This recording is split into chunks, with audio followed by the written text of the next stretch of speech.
On the clock. Ibig sabihin walang hinto, libo-libo lang. Tulong ay laging nariyan. Kaya natin to. Babangon rin tayo. Isang mensahe mula sa Philippine Broadcasting Service, Radyo Pilipinas, Republika FM1, Capital FM2, at ang Integrated News Team. News and current affairs, top stories of the day, business, sports, music, and entertainment. Dadalhin sa inyo ng mas pinaganda, mas pinalawak, mas pinalakas. Radyo Pilipinas. Radyo Pilipinas. 738 sa Metro Manila.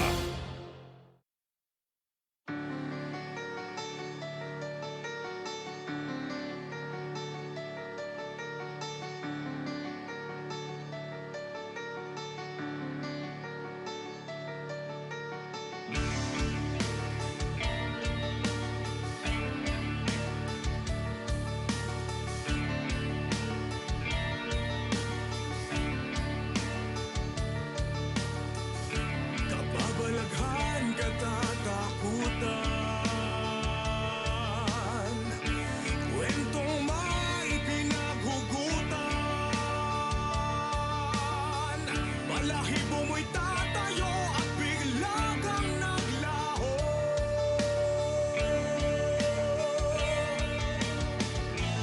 Kaluluwang ligaw, malignog buhaw, kampo ng kadiliman, nasa isip lamang.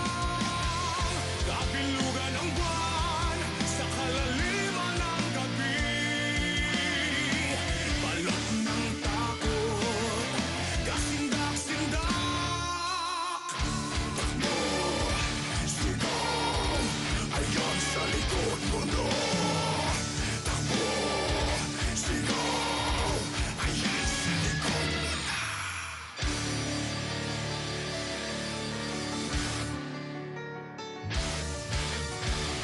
Kalawit ni kamatayan, sa iyo'y nakaumang. Aswang manananggal, tig at mababarang.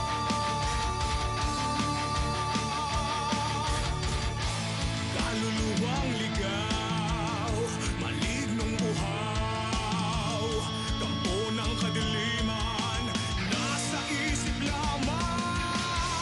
Kapilugan ng buwan, sa kalaliman ng gabi. Balot ng takot, kasindak-sindak. Takbo, sigaw, ayan sa likod mo no.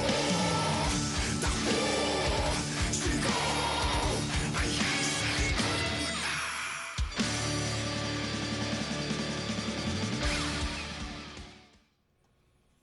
Okay. Medyo magbibigay muna tayo ng update sa bagyo kasi mag-ingat po kayo at merong bagyo ngayon, ano? Ang latest update ng Pag-asa as of 5 p.m. April 17, 2021. Bagyang umuusad ang bagyong Bising at patungo ng west-northwest sa Philippine Sea sa kilos na 25 km per hour.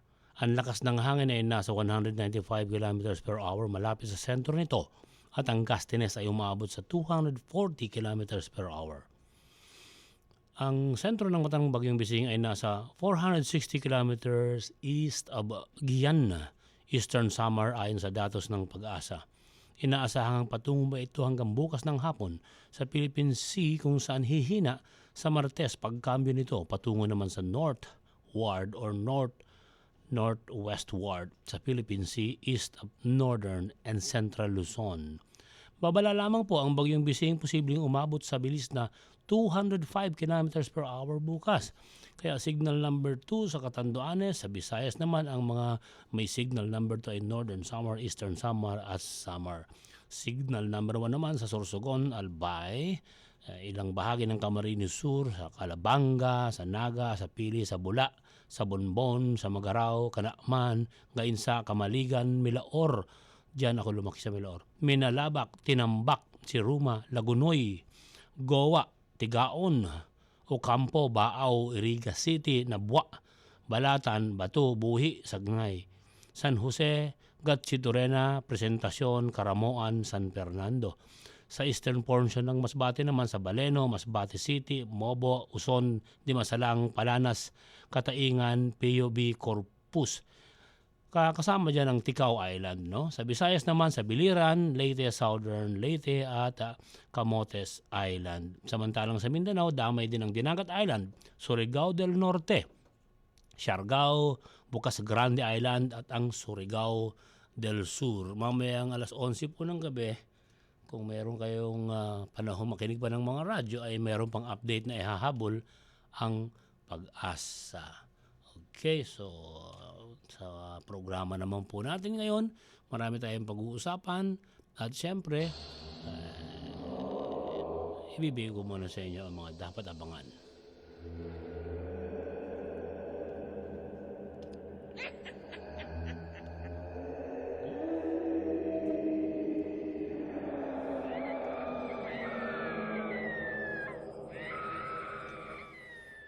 Kinumpirma ng Pentagon ang pyramid-shaped na UFO na nakunan ng US Navy. Iuulat mamaya ni Dea ito. Pero nilagay ko po yung screenshot na nakunan ko dun sa video ng US Navy. No? Tingnan po niyo sa FB natin. Lumilipad yun na parang triangle. Tapos umiilaw-ilaw. Pagsabog ng bulkan, kayang masilip at predictable na ngayon sa siyensya. Abangan. Ang pag-inom ng kape ay mabisang sumunog ng taba. Kung ito ay bago mag-exercise ang tao, papaksain natin yan. Ang pagpapatuloy ng karetera ng mga Panginoon o Chariots of the Gods, suwaywayan. Ang demons nga ba ay mortal souls who joined the dark side? Alamin nga natin ang sagot ni Adam dito. Ang nangangatok na kulto sa Mindanao na kinatatakutan ng marami. Meron nga bang kababalaghan?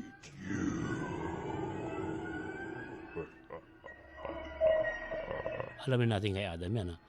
Normal ba ang paulit-ulit na nangyari? Ang isang tao kasing nagtatanong sa amin, parang paulit-ulit na nangyari lahat sa kanya. Parang walang usad ang buhay niya. Ipapaliwanag ni Adam kung ano ba ang ganitong pangyayari. At ang mga tanong tungkol sa panaginip at kababalaghan, sasagutin namin ni Dea mamaya isa-isa ha. At saka yung lingguang horoscope.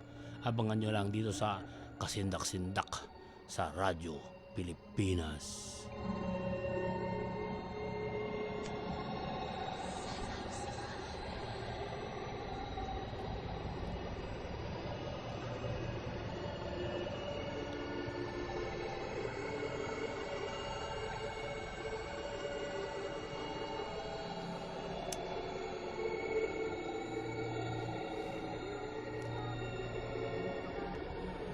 Sige, rest. Tulungan mo nga ako at i-connect mo ako. Hindi ako makakonekta. Hindi ko mabuksan yung FB natin, hindi ko mababati yung mga nagpapabati ng live Connect muna tayo sandali para yung mga kasindakers natin.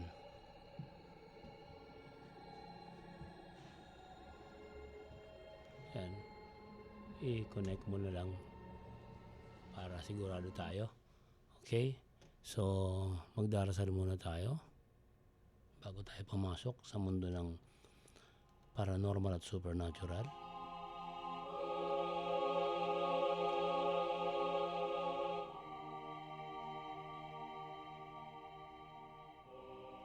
Panginoon, kagaya po ng dati, hinihingi namin sa inyo na lagi niyong paglinawin ang puso at isip ng aming mga tagapakinig.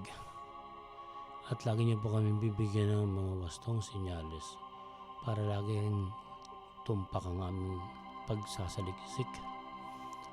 Bigyan niyo po kami lagi ng lakas ng loob na labanan ng pandemic na hindi namin maunawaan kung bakit may bakuna na lumalakas pa rin. Bigyan niyo rin po ng tamang haplos ang puso ng bawat tao, lalo na yung mga Pilipino, na unawain ang sitwasyon na walang may gusto.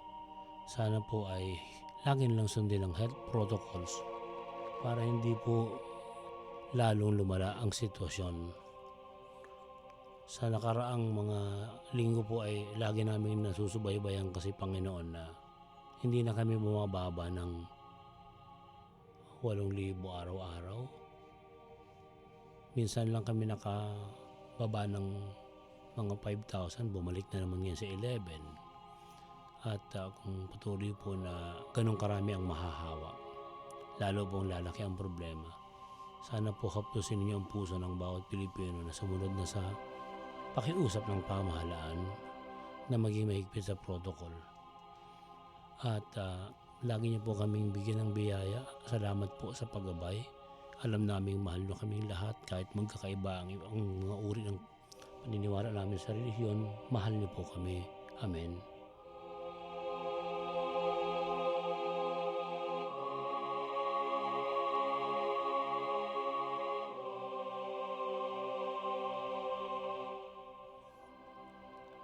Alam niyo po, may nakita akong eksperimento na ginawa ng mga scientist ng Japan at saka ng China. Napakaganda eh. Noong unang pagtalunan kung gaano kalayo dapat ang agwat ng isang tao para hindi mahawa ng COVID, sinasabi nila na dapat 6 meters. 6 meters, hindi feet. 6 meters. Parang pinagtatawanan ng Amerika eh. Ano ba namang klaseng eksperimento yan? Pero ganito po ang ginawa ng mga scientist para lang humaniwala kayo na importante ang protocol. Well, ngayon, wala akong maskara kasi wala naman akong kasama ritong iba. Tsaka hindi magandang nagsasalita na nakatakip na ganyan. Hindi magkakaintindihan. Pero ito naman no, may mga sanitation naman dito. Kumuha sila ng daga na may COVID. Nilagay sa isang cage. Tapos kumuha sila ng 3 daga na walang COVID. Nilagay din mga 3 meters away. Pero ang electric fan, ang hangin, dumadaan dito sa may COVID na hamster actually, dagang Costa. Papunta doon. Nahawa yung 3 sa rate na 66% ang pagkahawa nung 3 daga. Pinalitan ng 3 daga uli na walang COVID, andun pa rin yung may COVID at may hangin, nilagyan po ng maskara. Yung ginagamit nating ordinary mask na kulay blue, nilagyan po ng maskara yung cage ng 3 na walang COVID. Nahawa pa rin sila sa ratio na 25%. 25% pa rin ang pagkahawa nila. Tinanggal silang 3 nagka-COVID, naglagay ulit ng dagang Costa na 3 na walang COVID, at ang nilagyan ng maskara, itong daga na may COVID. Nahawa pa rin po, 60% ang lakas ng pwedeng magkahawa dahil wala silang maskara, may maskara to. Ang huling eksperimento ng mga scientists ay kumuha ulit ng 3 daga na walang COVID, nilagyan po pareho ng maskara. Hindi po tataas sa 1% ang pagkahawa kung pareho may maskara ang may COVID na tao at ang wala. Tapos, kumuha sila ng vacuum, nilagay yung kalahati ng mukha ng tao, may ultraviolet light, nakikita yung laway. Pag atsing ng tao, umaabot pa po yung mabibigat niyang laway, umaabot po ng mga 2.5 meters bago bumabagsak sa sahig o sa lupa. Pero yung maliliit na mga aerosol na gamit pa rin, na galing pa rin sa atsing, umaabot pa po ng 4.5 meters. Sa makatwid, kapag may taong atsing na walang maskara, kung ang lapit mo lang ay 4 meters, tatamaan ka pa rin kung may COVID siya. Kaya tama ang analysis ng mga scientists sa Japan at saka Chinese na dapat 6 meters pala ang layo natin. Sa ganito pong pangyayari, kung meron tayong transportation na hindi 6 meters ang agwat ng mga tao, hindi dapat nag-uusap-usap ang mga yan at hindi dapat may aatsing. Kung may aatsing dyan, takpan ng todo talaga ang kanyang ilong at ang kanyang bibig. Ganun po ang lumitaw na eksperimento. Kaya tama po ang panawagan ng pamahalaan na tayo ay magkaroon ng mahigpit na vigilance sa ating protocols para ligtas na ligtas po tayo sa kung anuman ang maaaring ikahawa natin. Res, wala yung mga pangalan ng mga nagpapabati. No? Ayaw lumitaw, oh. Yung mga nagpapa-shout out sa atin. Bakit kaya? Wala sila dito. No? hindi lumalabas yung name. Ayun, lumabas na. No? Yun. Lumabas na ang mga pangalan ng mga nagpapabati sa atin. Jester Abrera, Noli Alionar, Hermogenes Quesada, June Perez, Strauss Raya Palarion, Junel Ibarreta, Alvin Alonso, Jefferson Alejo, Joe G. Kit Torio, no? Teka muna, may mga iba pa pang name silang sinasabi na na dapat itong si June Perez nasa ba itong lugar niya? Si Jefferson Alejo daw ay nanonood ang anak niya na si Simon Kylie Alejo. At birthday niya ngayon. Uy, happy birthday, Simon Kylie. Tapos si Joji naman, pa-shoutout si Renzo Riberal. Ayan, Renzo. Si Kit Torio, binabati niya lang si Adam at si Dea. Christopher Canyeho. Shoutout sa Marist alumni. Yan. Peng Polotan. Magandang gabi daw sa ating lahat. Yun, binabati ni Adam Reyes si Simon Kyle. Rael Cabando. Nasa Kabuyaw, Laguna sila. John Balolong. Tapos si Art Abartira. Yan. Alenor Capestrano. Pa-shoutout ang Capestrano family sa Tanay Rizal. Keep safe po and God bless. Salamat po. Ren, watching from South Korea. Nakikinig siya lagi. Salamat, Ren. Ikaw pala yan, yung parang Chinese character, hindi pala Chinese character, Korean character pala ang na ginagamit mo, Ren. Ingat ka dyan, ha? MJ Bernardo. Pa-shoutout naman ang Alkisa at Bernardo family at Compio family sa Kawit, Cavite. Jobert Valdez, yan, pa-shoutout sa Marikina. Ang Ayugan Ocampo, Camarines Sur daw sila. Ayugan Ocampo, Camarines Sur. Uy, mag-ingat kayo, may bagyo dyan, ha, Jobert, ha? Tapos si Razel Zola, good evening daw sa lahat. Jan Sandan, magandang gabi raw. Hello, Jan. Mike Serra, Jerome Galitane, yan, good evening daw. Albert Tumandao, Franz Calagnara, yan. Dom Morales, nasa Manila naman siya. Alan J. Echenike. Winley Copiaco, Romel Cosejo, Romel Martin, Juniper Lee, Albert Tumandao, Mavic Deliso, Danber Kalakat, yan, nabatiin natin kanina si Danber, di ba? Virgo Nabi, Auduvar Cruz, Empong, ano saan yun? Wala. Empong Cristov, yan, nasa Malabon sila, nakikinig kasama ang kanyang anak na si Micaela. Okay? Kenzie. Sige, mamaya, Kenzie, pag tumawag si Dea at magkakaintindihan tayo, simulan muna natin yung programa natin. Salamat din sa Pletora, ha? Ito yung umawit ng kantang Kasindak-Sindak. Pletora. Binabati din natin sila, no? Tapos, yung mga kasama nating nakikinig dyan, si Perdi Gomez sa Indang, ingat kayo. Mama Helen, Renzi Boy, si Kuya Per, si Richie, si Ate Matet at si Dindin sa Silang Cavite, nakikinig din sila, thank you, no?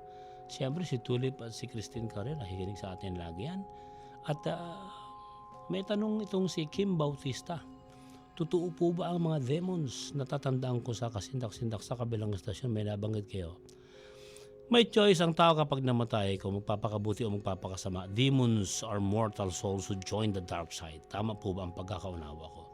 Alam po namin kung ano ang multo at earthbound spirit. Demons naman po at hellbound ang pag-usapan natin. Umipong ka ng 1,000 kaso ng inaakalang may multo at isa lang dito ang talagang totoo. Ngayon, umipong ka ng 1,000 na kaso ng lehitimong may multo at Isa dito ang evil. 99% ng multo ay good. Magda-dive in po tayo at itapik nyo po yung 0.01% na may sinasabing evil. Yan. Yun ang pananaw na gustong itanong na sa atin ni Kim Bautista. Parang tanong na impormasyon din. Ano ba ang sagot ni Adam dito? Tingnan nga natin.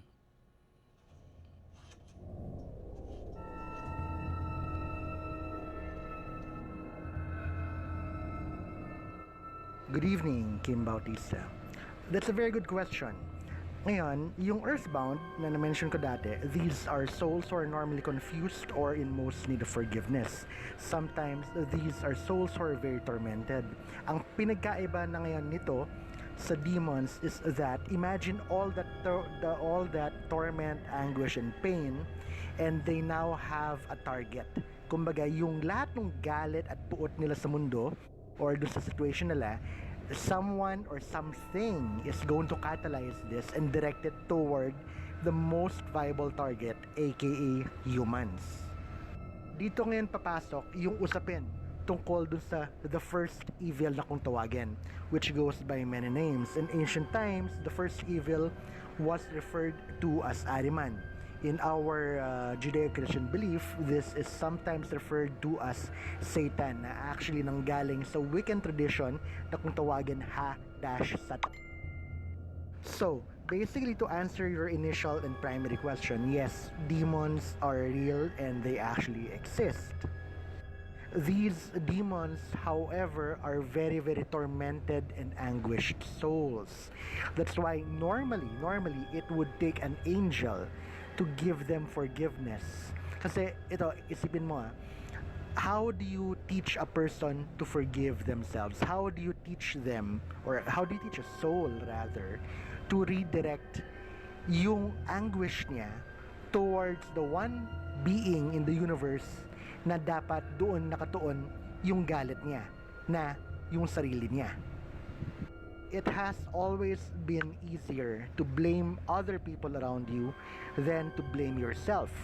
Kung sa tao, napakahirap ito turuan or ituro sa mga tao na imbis na mag-blame ng ibang tao, sarili nila ang tignan nila, ano pa kaya kung demonyo ang kakausapin mo? Isang demonyo na ang pinakapaboritong target ay mga tao.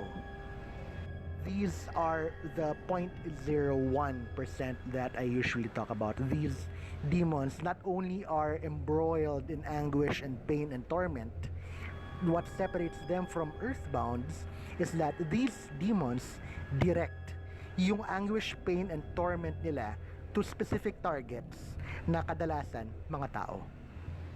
Now, dyan yan papasok yung palagi kong sinasabi na we need to have a very open mind and we need to have a very deep understanding of the cosmos. Kasi if you're going to look at the root cause of why these demons came to be in the first place, then you would see that technically speaking, even demons per se are not evil. They are also the victims. They're victims of eons and centuries of pain and anguish. They cannot forgive themselves, so they direct their rage and hatred outwards. For this reason, you can never fight a demon fire with fire. Dito papasok yung sinasabi na pag binato ka ng tinapay, ang ibabalik mo is pagyakap. Because what demons need are understanding and love above all other creatures. Kasi they are the very souls and beings who have forgotten how to love themselves because they hate themselves to the highest level imaginable. Ngayon, knowing this, it will give you a deeper insight into the rite of exorcism. Ito yung palagi kong sinasabi na hindi basta-basta ang rite of exorcism. You need to initiate contact. You need to be able to get in a communication with the entity that is possessing the individual. Kasi kahit buhusan mo pa yan ng holy water, pag hindi mo yan kinausap, you will not be able to resolve the matter. So, ito yung totohanan na exorcism na kung tawagin. Kaya very important yung first contact protocol, very important yung kailangan mong ma-identify kung ano ba talaga. At least this is one thing the movies have gotten correct. One of the first things that you need to identify is the identity of yung possessing entity or yung demon. Kaya napaka-important ang psychology in the investigation of the paranormal, specifically kaya siya tinawag na parapsychology. Kasi if people do not understand the basics of interaction, of first contact protocol, if two people cannot even get to understand one another, anong chance nila na ang makaharap nila is actual na demonyo? Kaya ito yung palagi kong tinuturo sa lahat na it's a step-by-step process. You need to study, you need to analyze. Hindi siya basta-basta na nakabasa lang sa feelings. Ito yung reason behind it. Okay, thank you Adam. At may tanong pa naman dito si Precious Jordan, normal lang ba nangyayari sa akin na may pagkakataon na parang paulit-ulit lang ang nangyayari sa akin? Halimbawa, pupunta ako sa lugar, may makikita akong tao na nakalagay na sa dating kinaroroonan. Minsan, tinatago ka ng taong kakilala ko na alam kong nangyari na eh. Parang paulit-ulit lang ang nangyayari sa buhay ko. Ano po ba ang maganda? Alamin natin kay Adam kung ano ba ang pwedeng sagot yan.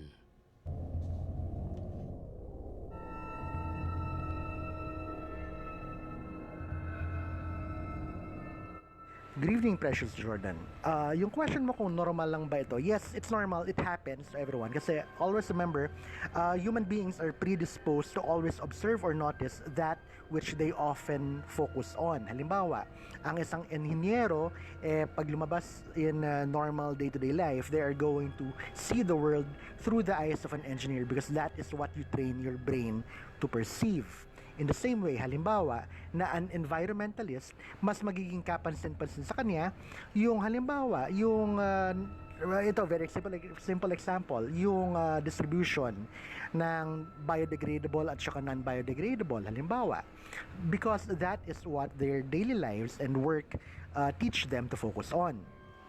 Now, going to your exact question, kapag merong isang mga bagay or grupo ng mga bagay na palaging ito yung napapansin mo na paulit-ulit, hindi ito loop na kung tawagin, no? Ito yung isang example na kumbaga nagpapakita na yung mental predisposition mo, ito yung nagiging sanhi kung bakit yun palagi ang napapansin mo.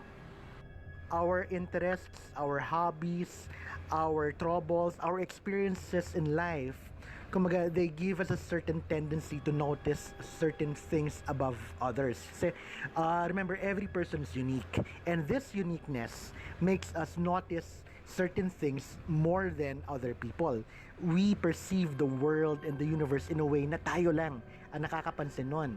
So, that being said, there are things which will stand out more to us in day-to-day experiences than other things because that's part of who we are. Ngayon, kung itong mga bagay ay paulit-ulit na lang nakikita mo sa buhay at gusto mong mabago ang mga napapansin mo, then dito ka magbe-break ng paradigm or yung paradigm shift na kung tawagin. You have to break out of the cycle if you want to start noticing other things. Kasi this all begins inside you. It begins in your mind, in what you look for in life, in what you focus. It's a lot of factors put together which make you notice some things more than other things which happen in life.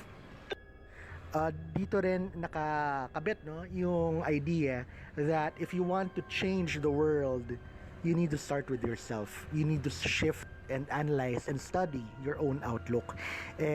Kung baga, kaya siguro, possibly, na yun palagi ang nakikita mo kasi there is something probably in your life na yun yung nagiging impetus kung bakit dito ka nakafocus sa mga pang-araw-araw na mga pangyayari.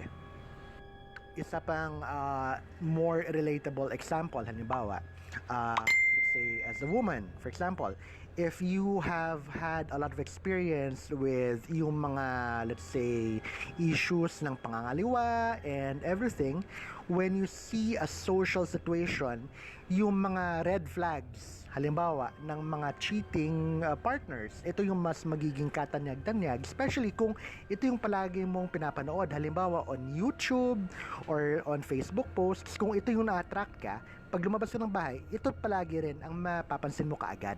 Kasi yun, nandun yung mental predisposition mo based on your experience and who you are as a person. So if you want to stop seeing these things, if you want to become more comfortable, or if you want to become more positive in your life, then stop focusing on things which pull you down. Stop watching shows na puro away, puro negativity, and start watching things which will uplift your spirit. Remember, you have the control. You can determine what it is that you notice and what you attract in life. Dito nakaakibat yung tinatawag at na-discuss dati na law of attraction.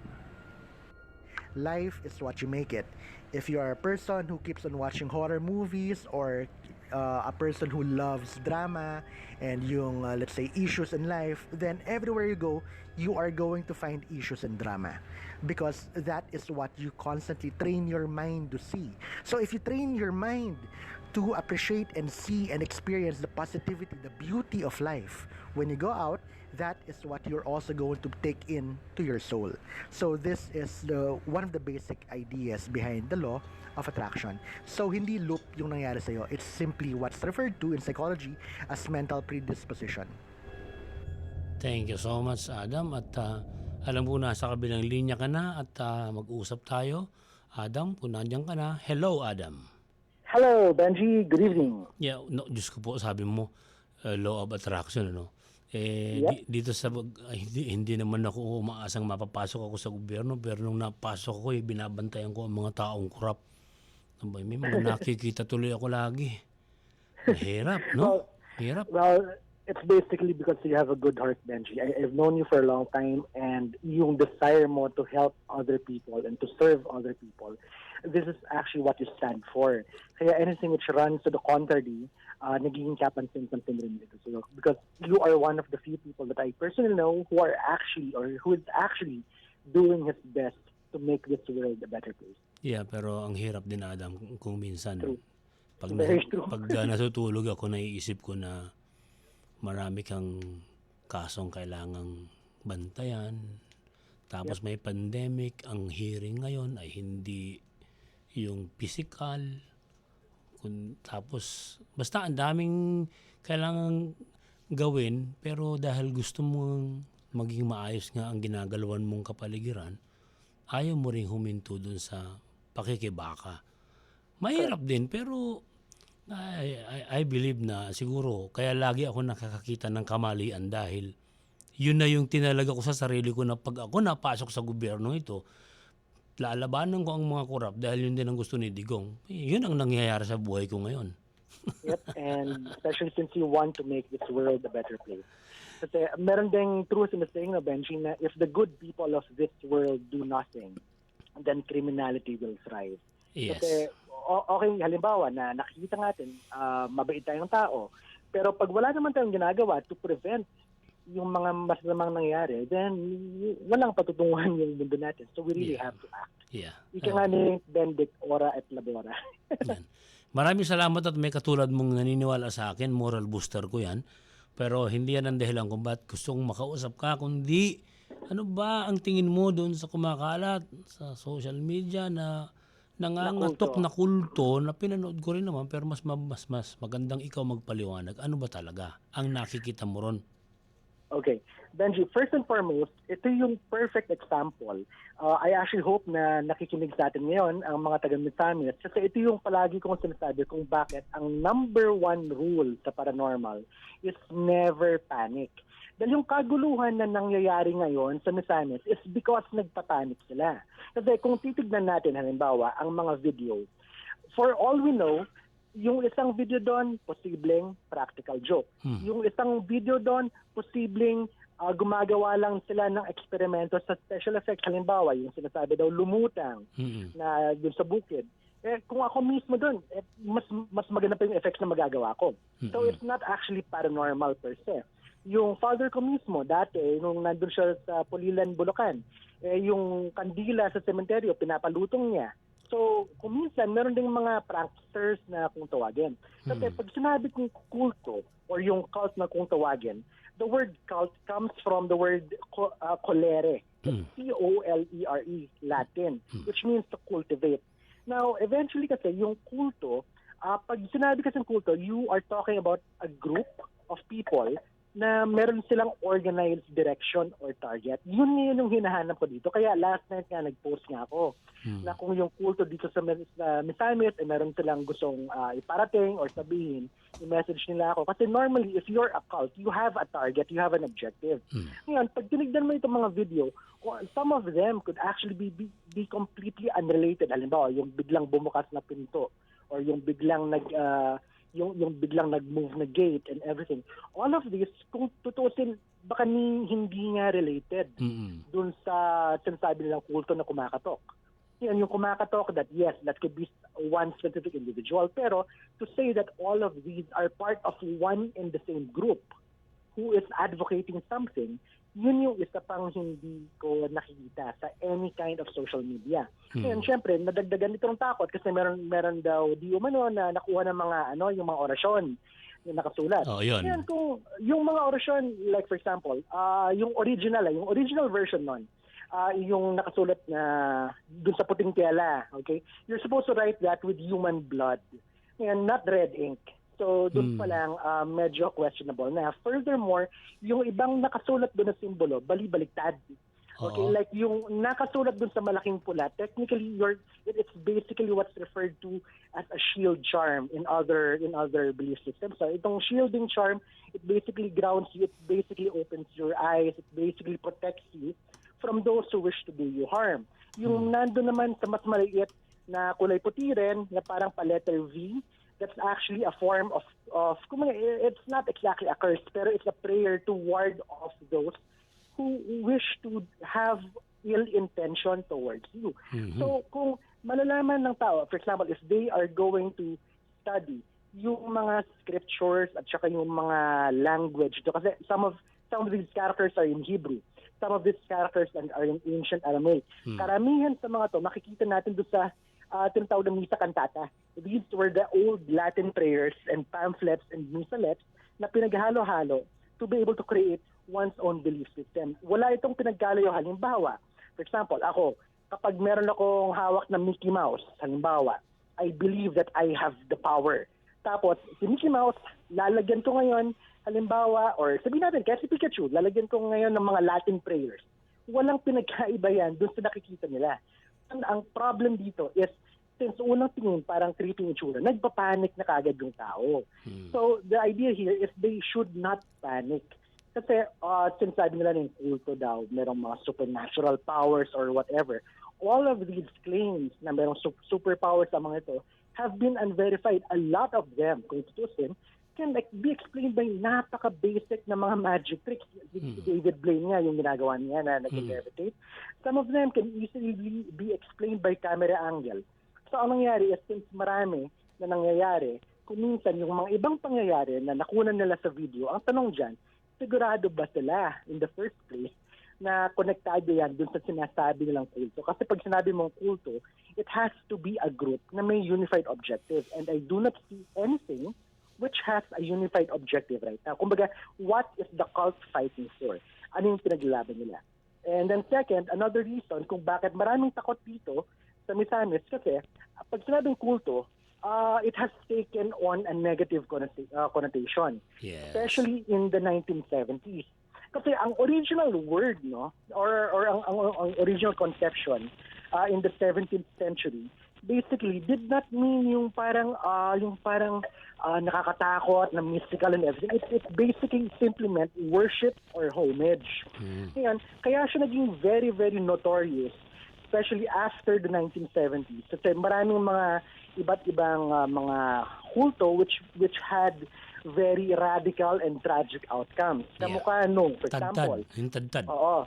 Especially yung sa Guyana, yung Jonestown Massacre, Yan. ni Jim Jones, noong November 18, 1978. Yan. Especially noong 1970s, dyan pumasok yung idea na yung mga kulto daw, meron nagkakaroon ng brainwashing and everything. Pero if you're going to understand what a cult really is, ito yung isang masishare ko sa lahat ng mga listeners natin. Lahat ng religions natin, once upon a time, yan yung mga kulto. All our religions, Christianity, Islam, all of them started as cults. It's a group of people who believe or want to fight for something which eventually grow into a religion. Ngayon, hindi rin dapat basta-basta matakot ang mga tao pag sinabing kulto kasi may iba't ibang klaseng kulto. Siyempre, meron talaga mga doomsday cult, meron mga destructive na cult, meron din mga terrorist cult, yung tutuusin like Al-Qaeda. Meron din yung mga racist na cult, like yung Ku Klux Klan, who actually killed people at random. Meron din namang halimbawa, according to, let's say, yung mga ibang studies, although technically I wouldn't even call them cults, no? Pero yung ibang scholars, no, they consider them cults. Halimbawa, yung Iron Guard ng Romania, yung LaRouche movement, yung collective ni Ayn Rand, these are also cults, but they are also, these are cults naman which seek yung change in yung pamamalakad ng government. So, hindi porket sinabing cult, automatically kailangan matakot ka agad. If you say cult, it's just a group of people who believe a certain thing or have something in common at hindi porket nakakita halimbawa ng yung isang tao doon, meron ng mga orasyon and everything, automatically kakatakutan. Kasi kung papag-aralan mismo yung orasyon, there's nothing to be afraid of. That literally those inscriptions came from the Bible, kung tutusin. So there's nothing to be afraid of. Kaya what's happening in Misamis right now is people are panicking. Kasi marami silang mga nakuha ng mga maling impormasyon na driven out of fear because of kakulangan sa impormasyon about yung mga kulto, about yung mga ginagawa ng kulto, kung ano ba talaga yung kulto and everything. So this all boils down to the fear of the unknown. Kasi when you look at the paranormal, a lot of people today are afraid of the paranormal because the paranormal represents that which has yet to be understood. And anything which cannot be understood yet, most people fear. Kasi ang fear nila is pag hindi ko naintindihan to, pag hindi ko kayang bigyan ng pangalan to, if I cannot name this thing, then what I do not control might end up hurting me. Yun. Pero what I bring to the forefront is this question. If there's one thing na natutunan ko in my 25 to 30 plus years of studying the paranormal, is this: we are never always in complete control. For example, right now, gagawa tayo ng mga plans for next week or for next month. Magkakaroon tayo ng investment, ng business planning and everything. Napakaganda ng plans natin. We wish to be control. What if habang natutulog natin, may biglang bumagsak na meteor at sumabog yung bahay natin, killing us all in the process? So, technically speaking, no matter how much we try to be in control, we are never in control because we are only human beings. Okay. And becoming comfortable with the idea na we are not gods is the first step to understanding. Ngayon, itong fear na to of the unknown, fear of not understanding, fear of getting hurt by that which we do not understand, dito nagmumula yung panic at saka takot ngayon sa Misamis Occidental. Kasi kung tutuusin, the people there, what I would recommend them to do, no, is unang-una, if halimbawa merong mga kumakatok o bumabag or let's say nanggugulo, okay, first thing they should do, contact the police, contact the barangay. Correct. Kasi kung tutusin, hindi kulto ang mas nakakatakot dyan eh. Okay? Pwede kasi sure, pwede yung kulto sabihin natin. Pero what I'm more worried about is malay natin, baka serial killer na yun, mas malala yun. Yan. So, it's a matter of logic. Kumbaga, you don't have to jump na merong kulto, may supernatural powers, merong organized movement na kumbaga na merong mga powers na under attack yung barangay namin. You should actually focus first and foremost on the safety of your family. Kumbaga, if you start panicking, ang masaklap dyan, dahil sa panic, baka makapatay pa tayo ng tao na inosente naman. Yun, So yun naman. that is what I want to prevent. Kasi ang mangyari yan, walang pinagkalo yun. Pwede mangyari yan. Pwede sumabog yan into something like the Salem witch trials. Na kahit inosente na mga babae at mga tao, sinusunog. Dahil lang sa takot at dahil sa maling akala. Na sila yung mga witch. Correct. So ito yung palagi kong sinasabi na when it comes to the paranormal, never panic. So yun yung message ko talaga dun sa mga tao sa Misamis. All of these, lahat ng mga videos na nakita ko, wala akong nakikitang actually paranormal at all. Everything I can replicate physically. I can replicate using science tricks. I can replicate it using special effects. And before sabihin ng mga tao na, may kulto, may grupo dito, they need to make sure first na yung na-encounter nilang sitwasyon hindi lang dahil na may problema yung gate nila, may problema yung construction ng bahay nila. Kasi ito yung problema kapag nauunahan ng takot. So, reasoning and rationality should always remain at the forefront. So, ang number one na kalaban dito, Benji, hindi yung kulto yung panic at takot ng mga tao. They should stop panicking and they should keep a level head.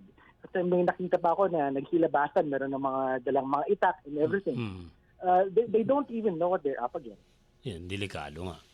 Yeah, what if halimbawa, sa takot nila may biglang tumakbong bata, akala niya lang siya na mataga pa yung bata. Yun, nakakatakot. Pwedeng mangyari yun kasi I have dealt with cults before. Meron na akong naging mga kaso ng mga cults. I have had people, ako mismo, I have also infiltrated cults before to try to extract people out of the cults kung minsan. So, yun yung unang masasabi ko, na people are panicking too much. Second, we can also discuss kung bakit nga ba sumasama or anong klaseng mga tao ang sumasama normally sa mga kulto. So if you're going to look at the cults, primarily, tatlo yan well, according at least to Bruce Campbell, meron din tawag ng mystical, instrumental, at saka service-oriented cults. Now, generally speaking, people join cults, kung tutuusin, because one, they seek belongingness, or two, besides seeking belongingness, they normally are trying to find themselves. Kumbaga, ito yung tawag na they are going on a spiritual quest. So, normally a cult is, okay, sabihin natin actual na kulto itong pinag-usapan natin. You will be able to identify a cult. At the center of the cult is normally a very charismatic or influential individual. Yes. And normally, ang nahahatak ng mga cult are people who basically are very, very depressed. They're very lonely. They are seeking something in life which they feel that society right now cannot give them. So what they end up doing is they end up joining these cults. They end up being seduced by these cults into becoming members because they are actually trying to find themselves.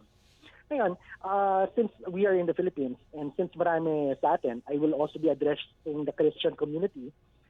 If we have love in our hearts, then we don't even need to be worried about the cults. If your faith is solid, if you love yourself and if you love your family, then you don't have to worry about the movements of cults. The only thing you have to actually worry about is the physical safety of your family and loved ones.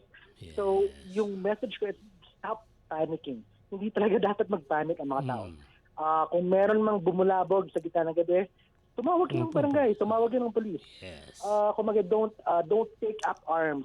Sure, yes, you can prepare just in case may magkaroon ng home invasion. Oh, that's normal. But as much as possible, contact the police, leave it to authorities, and keep your family safe. Okay. Maraming salamat sa magandang paliwanag mo, Adam. Sana naman ay nakikinig ngayon ng mga taga-usabi sa ang ibang lugar na may mga ganitong experience para hindi naman sila nagpapanik. Thank you so much. I hope so, Benji. Kasi, Benji, dun sa lahat ng videos na nakita ko, wala pa akong nakikitang may nagbibigay ng actual na superpower.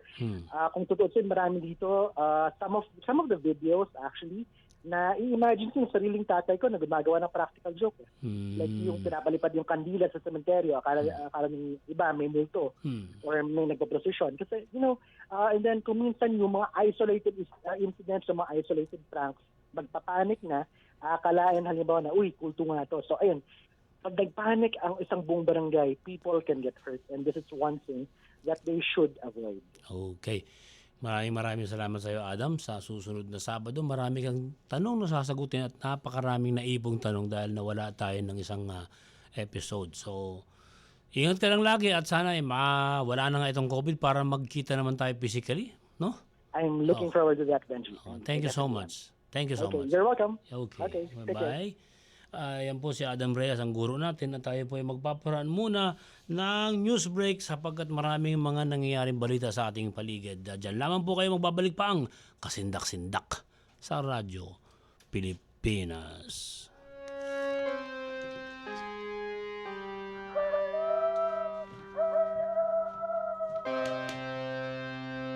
We know you're always on the go. Pero ang mahuli sa balita is always a big no-no. Kaya Radyo Pilipinas is here to keep you updated. Reliable news delivered to you as it happens. Para sure na wala kang mamimiss. Bookmark our website at www.radiopilipinas.ph. Follow us on Twitter at Radyo Pilipinas 1 and like us on Facebook at www.facebook.com/Radyo Pilipinas 1. Together, let's dismiss disinformation. Radyo Pilipinas, 738 AM. Radyo Pilipinas, Network Balita, ngayon. Magandang gabi, narito ang mga balita. Pinagutos na ang preemptive evacuation sa ilang bahagi ng Bicol Region at Samar Province dahil sa Bagyong Bising.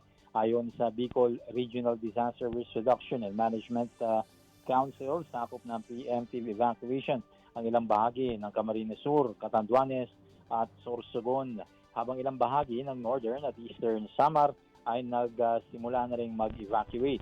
Nakahanda naman ang iba't ibang ahensya ng gobyerno para sa kanilang disaster response.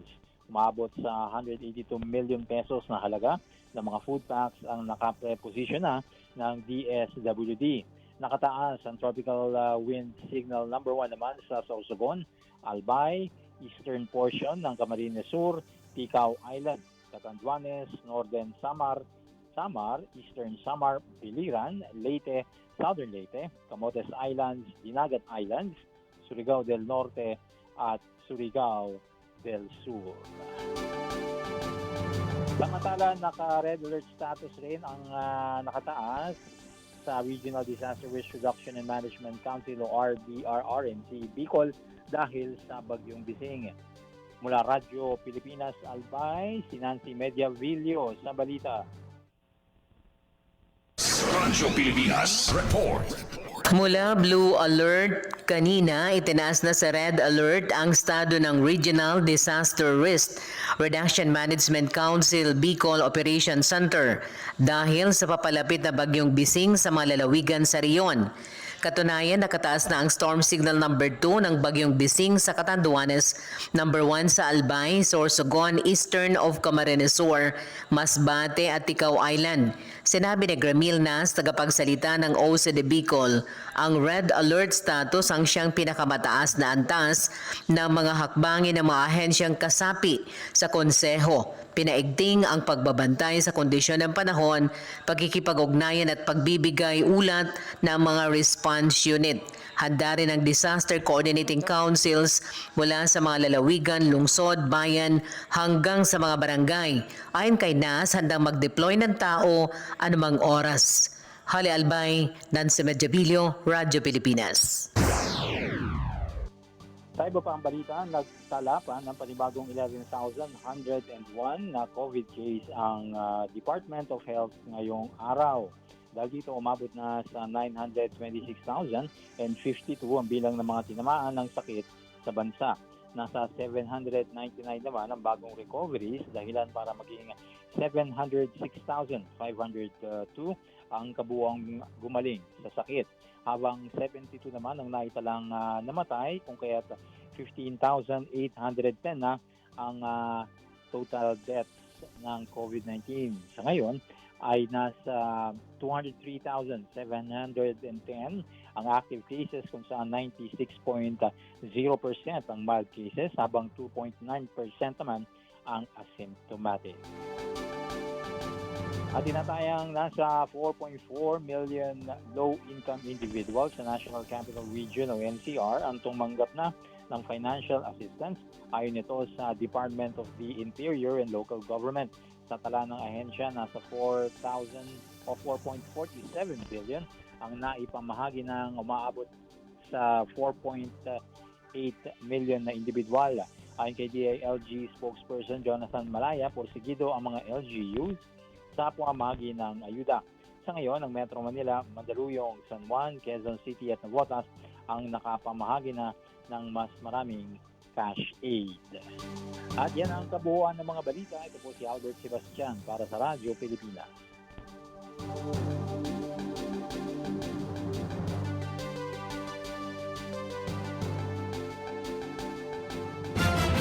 news and current affairs, top stories of the day, business, sports, music, and entertainment. Dadalhin sa inyo ng mas pinaganda, mas pinalawak, mas pinalakas. Radyo Pilipinas. Radyo Pilipinas. 738 sa Metro Manila. Nagbabalik po ang Kasindak-Sindak sa Radyo Pilipinas at nagpapa-shoutout itong mga kasama natin dito na sina Christian Bolo, Ardel Porcadilla, Redvin Gracie, Russell Sola, MJ Bernardo at pabati daw ang sarili niya sa birthday niya bukas. Uy, MJ Bernardo, happy birthday, ha? Tapos si EJ Andaya, Michael de Mesa, Mad Kalim, pa-shout out daw.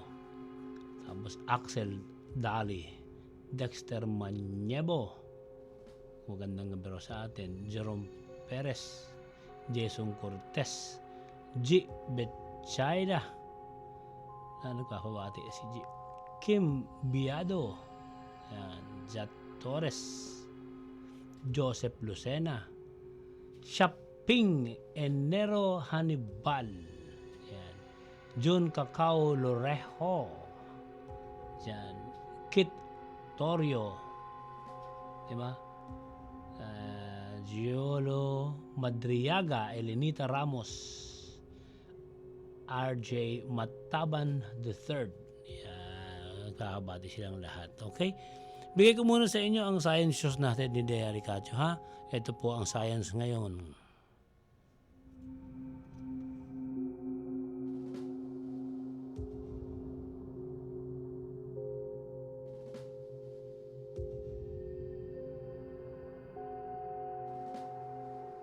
Narito na ang science news ngayong gabi.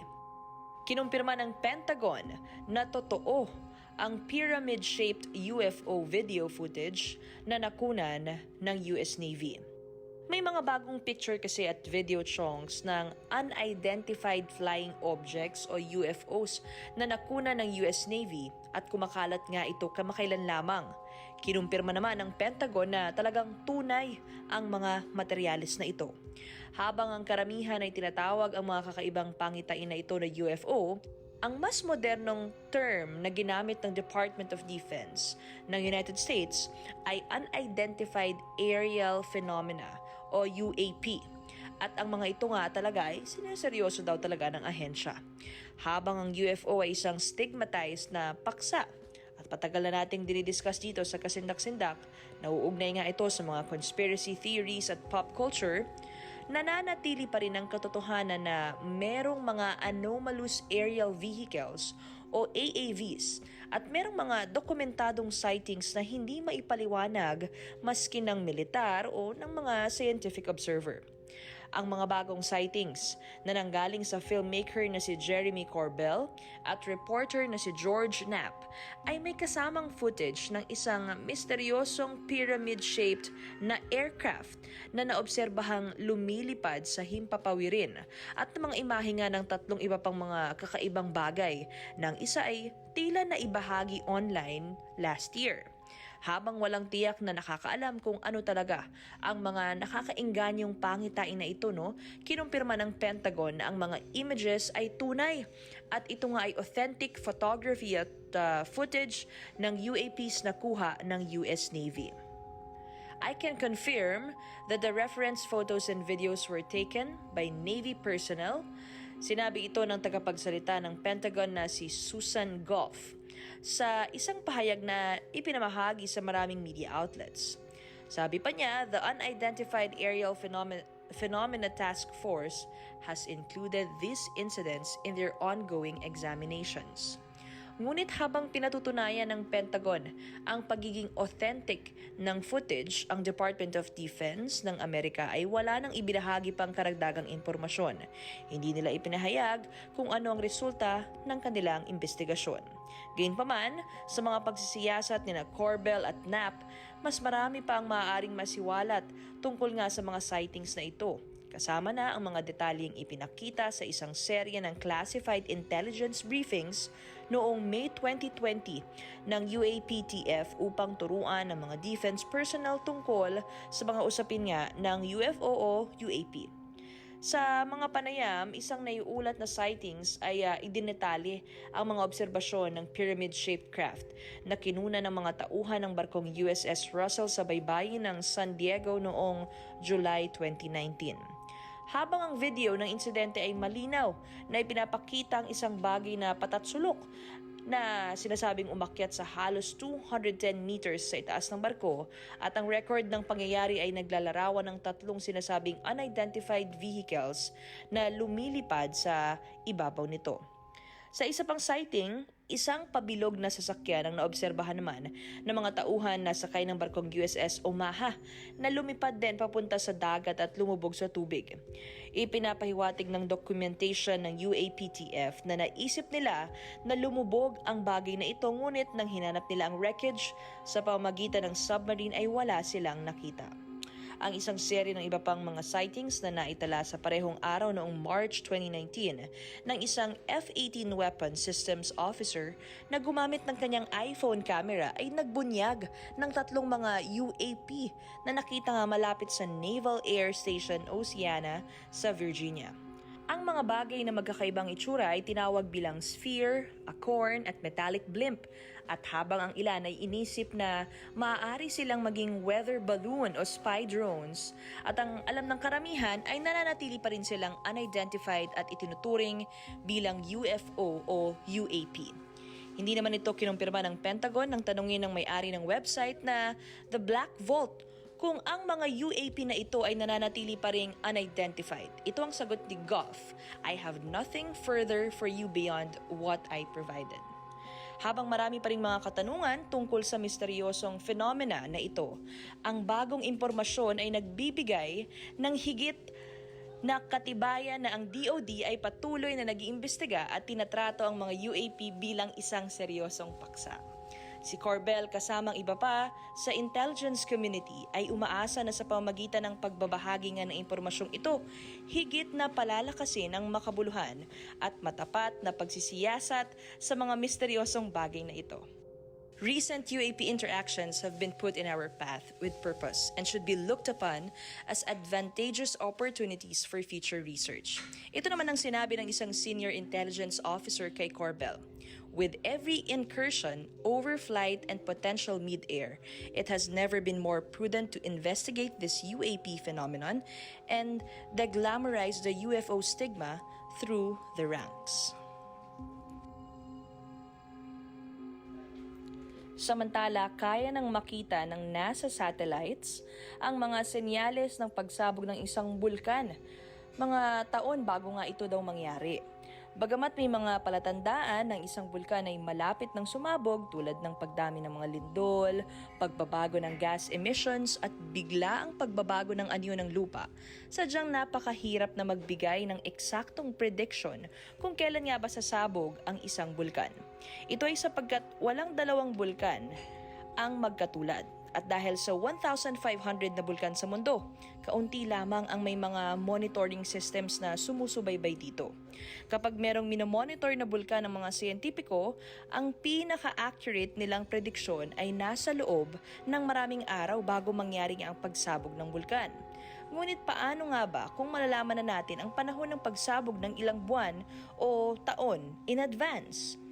Gamit ang satellite data, ang mga siyentipiko sa Jet Propulsion Laboratory ng NASA sa South California at University of Alaska Fairbanks ay nakabuo ng isang bagong pamamaraan upang gawing mas maaga ang pag-predict ng volcanic eruptions. Ang pananaliksik ay na-publish kamakailan lamang sa Nature Geoscience. Sinuri ng research team ang 16.5 years ng radiant heat data mula sa Moderate Resolution Imaging Spectroradiometers o MODIS. Mga instrumento ito na sakay ng Terra at Aqua satellite ng NASA para nga pag-aralan ang maraming uri ng mga bulkan na sumabog sa nagdaang 2 dekada. Sa kabila ng mga pagkakaiba sa pagitan ng mga bulkan, ang mga resulta ay talagang pare-pareho sa mga taon na humantong sa isang pagsabog.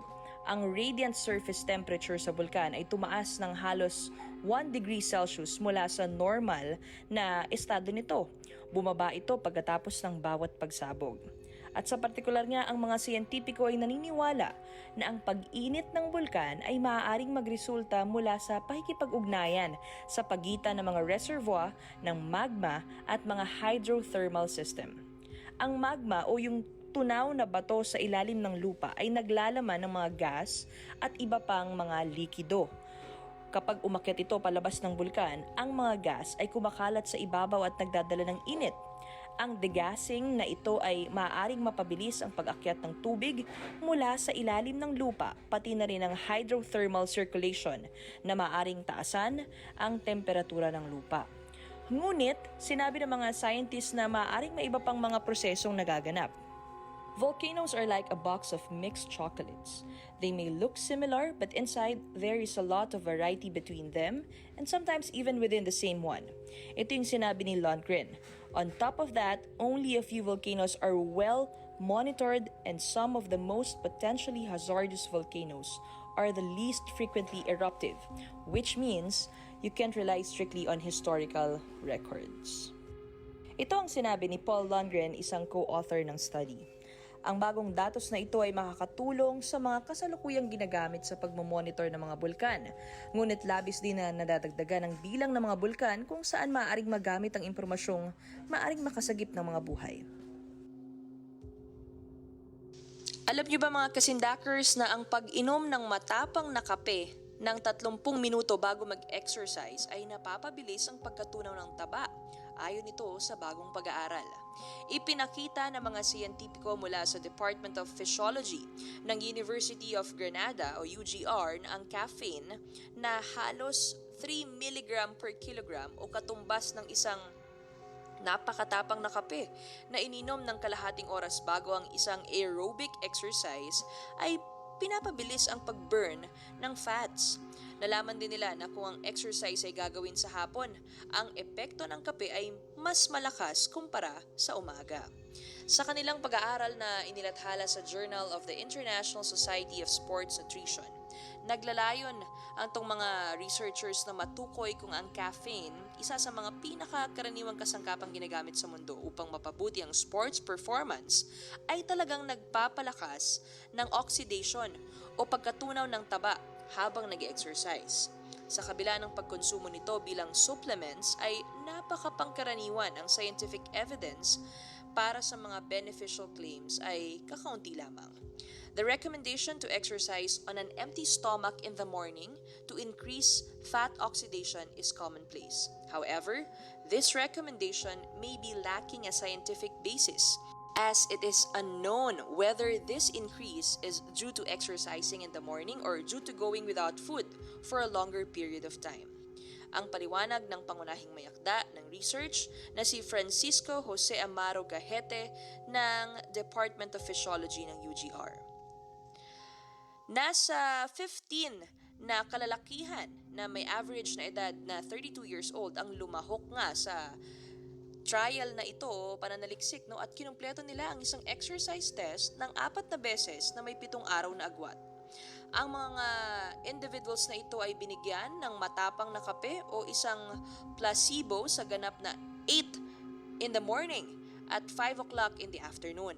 Ang mga kondisyon bago ang bawat exercise test, oras na lumipas mula noong huling pagkain, physical na exercise o pagkonsumo ng mga stimulant na sangkap ay mahigpit na pinagpantay-pantay at ang fat oxidation sa panahon ng pag-exercise nga ay kinalkula ng naaayon.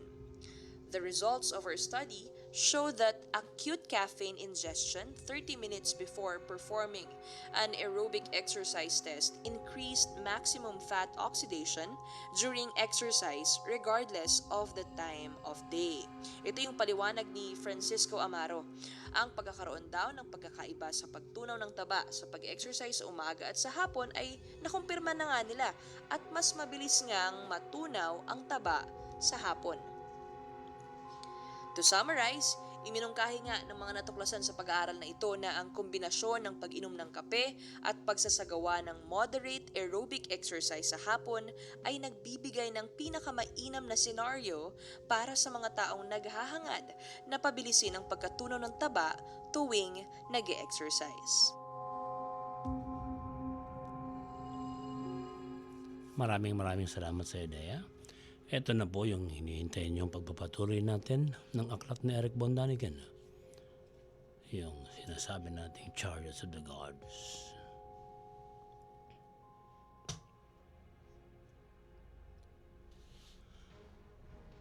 Ang mga Diyos bang nakita nung unang panahon ay mga astronaut talaga?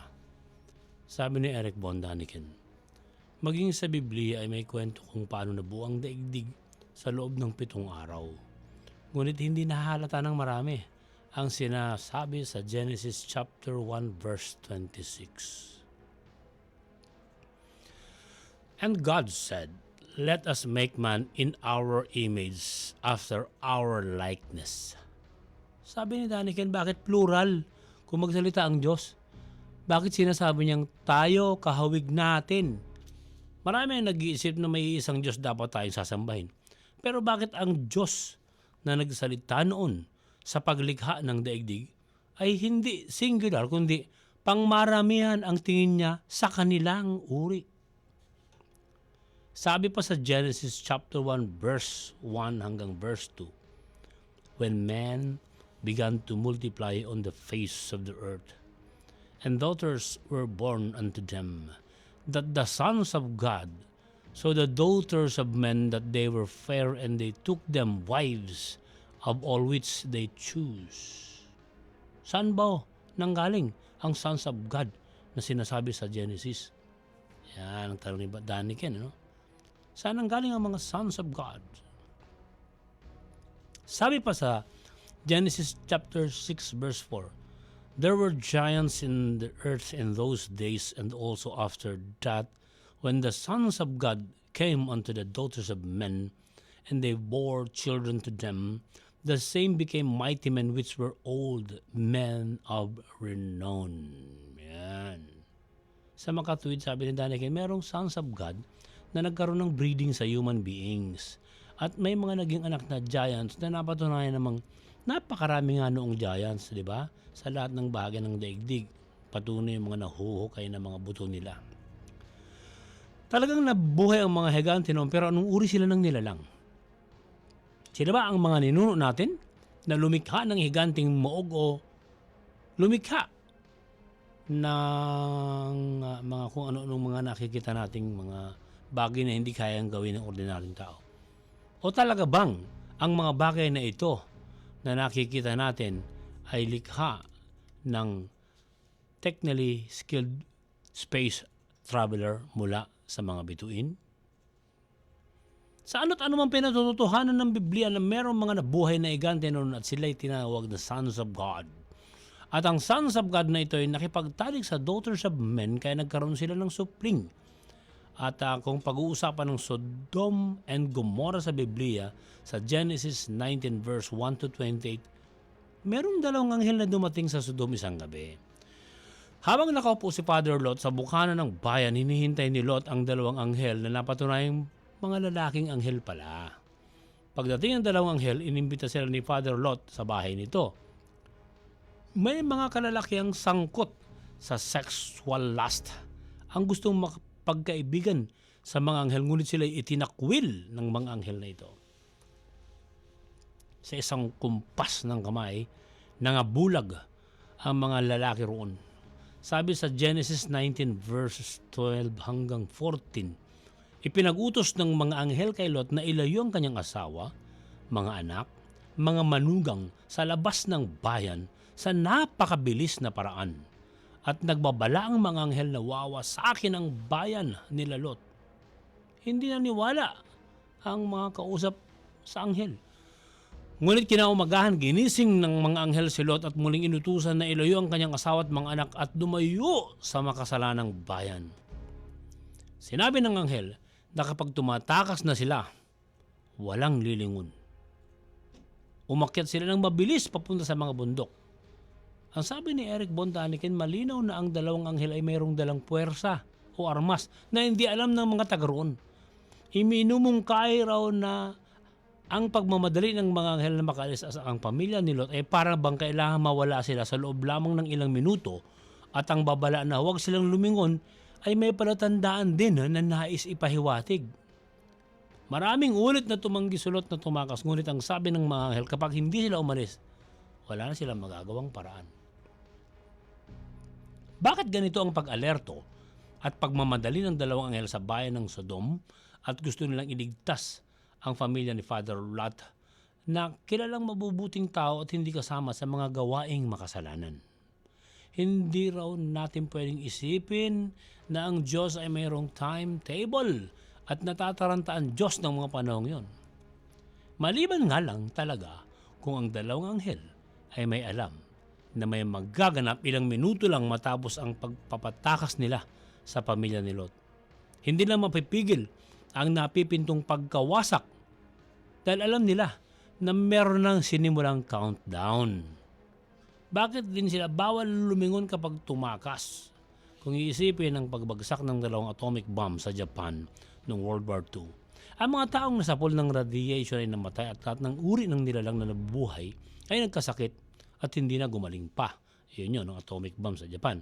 Kung ang Sodom at Gomorrah ay winasak noon dahil planado na talaga at ginamitan ng nuclear explosion, ang dalawang anghel ay pwedeng isipin na nautusan na lupulin ng mga taong hindi ka nais-nais ang ginagawa sa lipunan.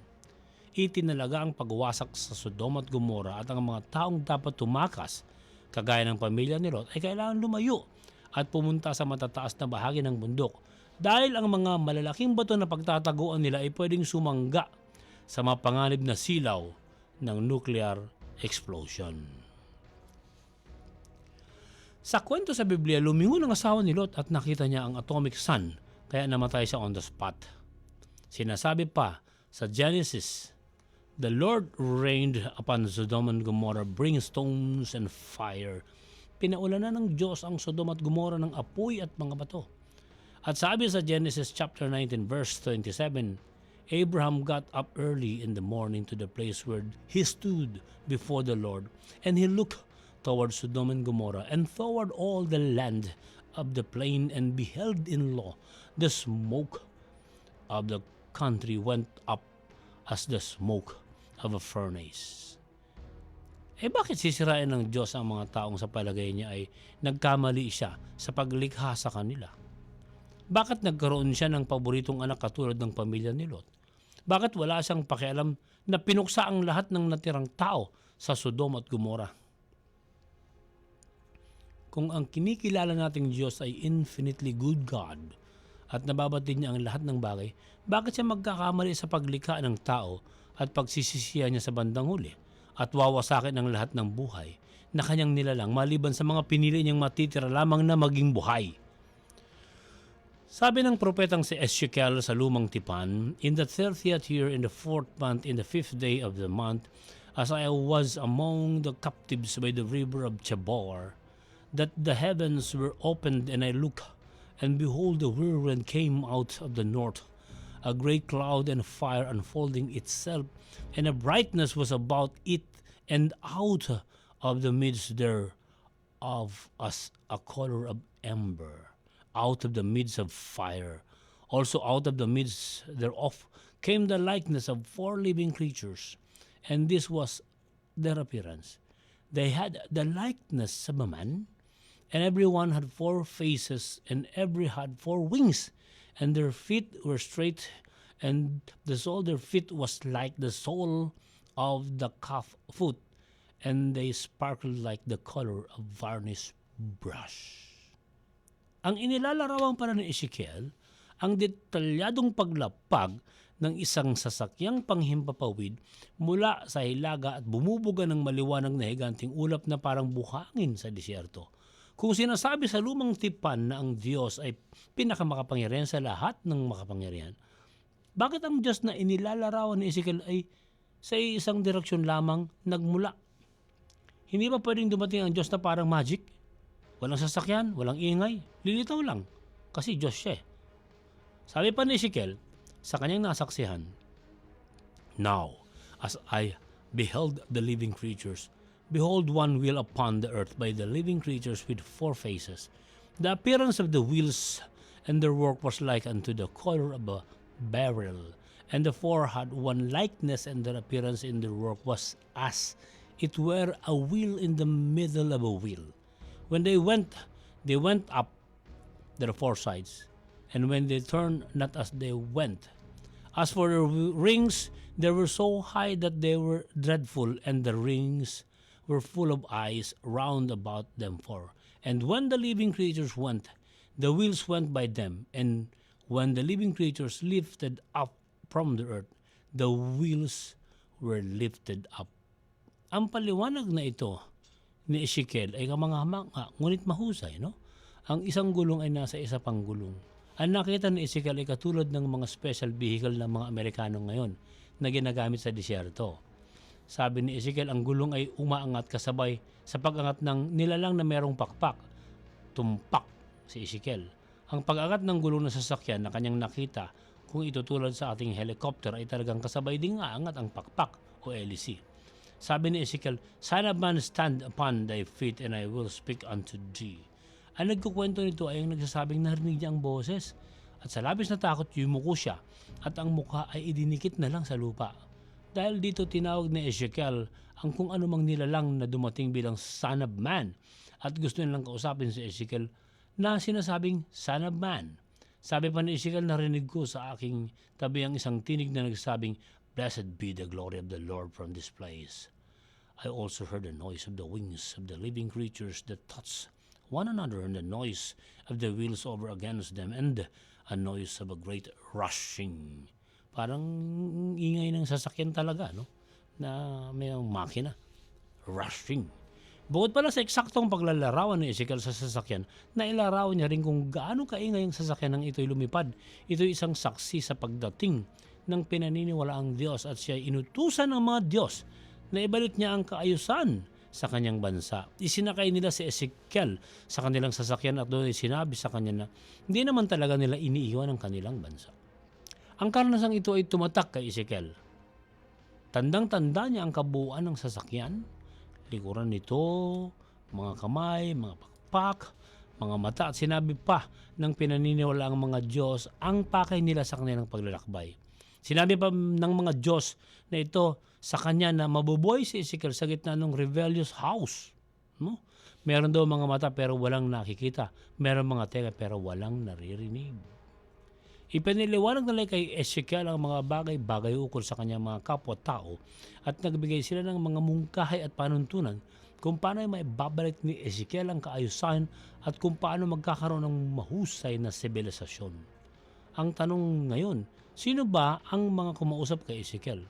Anong klase silang nilalang? Sabi ni Daniken, hindi sila ang Diyos sa tradisyonal nating pag-aaral sapagkat kung Diyos sila, hindi nila kailangan ng sasakyan na nagpapalipat-lipat ng biyahe. Ang kailangan ng mahusay na sasakyan ay yung mga hindi naman makapangyarihang Diyos. No? At doon naman po sa Exodus chapter 15 verse 10, sinabi ni Moses na meron ding utos sa kanya ang mga Diyos nang ipakalob sa kanya ang baul na pinagtataguan ng 10 utos o mas kilala sa atin na Ark of the Covenant. Malinaw ang utos at detalyado. Ano ang sukat ng singsing? Anong klaseng metal ang dapat gamitin? At nagbabala kay Moses na huwag magkakamali sa lahat ng kanilang habilin.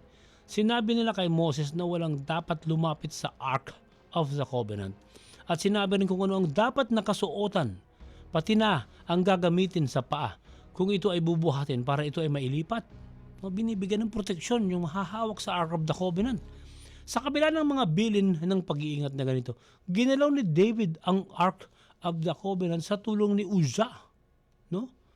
Naalog ang bagay na ito at para hindi matumba, mariin na hinawakan ni Uzzah at siya ay dagli ang namatay noon din na tinamaan ng kidlat. Ang sabi ni Daniken, walang kaduda-duda na ang Ark of the Covenant ay merong taglay na electricity, may kuryente. Kung ito ay muli nating bubuuin sa ating panahon, batay sa mga instructions kay Moses nang nakausap ng Diyos, makakabuo tayo ng electric conductor na merong 100 volts. Ang gilid ng Ark of the Covenant ay nagsisilbing pang-charge sa condenser na merong positive at negative conductor. Ang dalawang cherubim na nakaupo sa ibabaw ng ark ay mga magnet na nagsisilbing loudspeaker na siyang komunikasyon sa pagitan ni Moses at ng kung sino mang kausap niya sa spaceship. Kapag may gustong itanong si Moses sa kausap ng Diyos, kinakausap niya ang ark at merong mga pagsiklab na nagaganap sa pinaka-transmitter nito. Sa kanya lang naririnig ang boses ng kinikilala niyang Diyos, pero hindi niya nakita kailanman ang mukha ng kausap niyang Diyos. Nang hilingin ni Moses na magpakita sa kanya, ganito ang sagot ng kanyang kausap. You cannot see my face, for there shall be no man to see me and live. Hindi niyo pwedeng tingnan ang mukha ko. Ang sino mang gusto makita ako na tao ay mamamatay. Behold, there is a place by me, and thou shalt stand upon a rock. And it shall come to pass while my glory passed, by that I will put thee in a cliff of the rock, and I will cover thee with my hand while I pass by, and I will take away my hand, and thou shalt not see my back parts, but my face shall not be seen. Yan ang sabi ng Diyos na kausap ni Moses. Merong katulad na panulat na ganito sa ikalimang tableta ng epiko ng Gilgamesh. Mula ito sa Sumerians at mas matanda pa kaysa sa Biblia. Ganito ang sinasaad sa tablet ng Gilgamesh epic. No mortal comes to the mountain where the gods dwell. He who looks the gods in the face must die. Ayon pa ikadanikin, maraming ganitong panulat mula sa mga ancient books. Pero bakit ayaw ng mga Diyos na makita sila ng harap-harapan? Bakit ayaw nilang tanggalin ang kanilang maskara? Ano ang ikinatatakot nila? Ang lahat ba ng nasa Exodus at nakasulat ay nagmula rin sa aral ng Epic of Gilgamesh? Sapagkat si Moses naman ay nag-aral at lumaki sa Egyptian royal household. No? Posible na meron siyang access sa library kaya nabasa niya at nakuha ang kaalaman ng ancient secrets ng panahong yon. Hanggang sa nahukay nga sa Dead Sea nitong mga nagdaang panahon ang Qumran text na nagsasaad ng mga bagay na siya ring nasusulat sa Biblia sa Book of Genesis. Doon ay meron ding mga binabanggit tungkol sa heavenly chariots. No?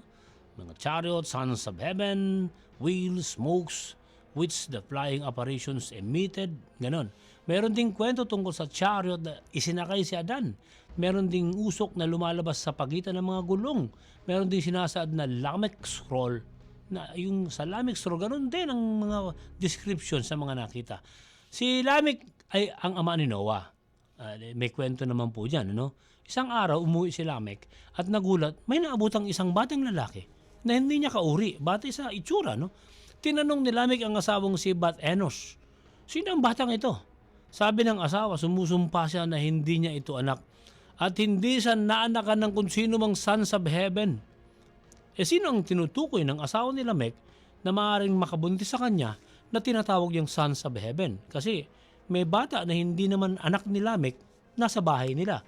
Akala niya na anakan din ang asawa niyang si Bat-Enos ng mga sons of heaven. Pero hindi raw.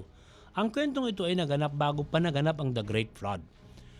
Hindi pinaniniwalaan ni Lamech ang paliwanag ng kanyang asawa at nagdududa siya kaya humingi siya ng payo sa kanyang ama na si Methuselah. No? Kasi tingin niya na anakan ng sons of heaven ang kanyang asawa kaya nagkaroon ng bata na kakaibang itsura, yun nga si Noah. Kinuwento ni Methuselah kay Enoch na ang batang iyon na ibang-ibang itsura ay bigla na lang dumating sa tahanan nila at nakitira sa pamilya ng kanyang anak. Ngunit ang itsura ay mukhang anak ng langit. Iba ang mata, iba ang buhok, iba ang kutis kumpara sa lahat ng mga naging anak ni Lamech.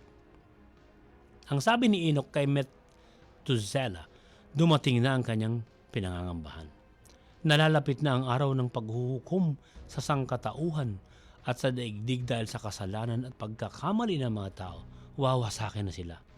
Ngunit ang batang pinaniniwala ang anak ng langit ang siyang pinili upang mga siwa kung sino-sino lamang ang dapat na mabuhay pagdating ng dakilang araw ng paghuhukom.